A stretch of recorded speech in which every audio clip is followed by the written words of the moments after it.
નમસ્કાર. શક્તિસિંહ ગોહિલે કર્યો ભડાકો. કોંગ્રેસ પાર્ટીમાં હાલના પ્રમુખ મલ્લિકાર્જુન ખડગે, પૂર્વ પ્રમુખ સોનિયા ગાંધી અને લોકસભાના કોંગ્રેસના નેતા અધીર રંજન ચૌધરીને પ્રાણ પ્રતિષ્ઠા મહોત્સવનું આમંત્રણ આપવામાં આવ્યું હતું. કોંગ્રેસ પાર્ટીએ નિર્ણય લીધો છે કે આ ત્રણેય નેતાઓ પ્રાણ પ્રતિષ્ઠા મહોત્સવમાં ભાગ નહીં લે. કોંગ્રેસના આ નિર્ણયની ખૂબ ચર્ચા અને ટીકા થઈ રહી છે. હવે આ મુદ્દે ગુજરાત કોંગ્રેસ પ્રમુખ તેમજ રાજ્યસભા સાંસદ શક્તિસિંહ ગોહિલનું નિવેદન સામે આવ્યું છે. શક્તિસિંહે કહ્યું કે કોંગ્રેસ પક્ષના નિવેદનને જોયા કે સમજ્યા વગર જે કેટલાક જાણી જોઈને રામ મંદિરના આમંત્રણ અંગે જૂઠાણું ચલાવે છે.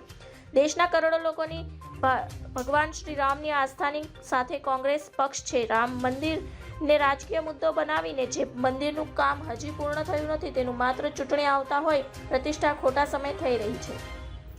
મંદિર પૂર્ણ થયા વગર પ્રતિષ્ઠા ધાર્મિક રીતે યોગ્ય નથી, ત્યારે કોઈ રાજકીય ફાયદા માટે બીજેપી કાર્યક્રમ આપે છે. તેનો હિસ્સો ના થઈ શકાય. પૂરી આસ્થા સાથે યોગ્ય સમય મંદિરના દર્શન કરીશું. ધન્યવાદ. જય હિન્દ.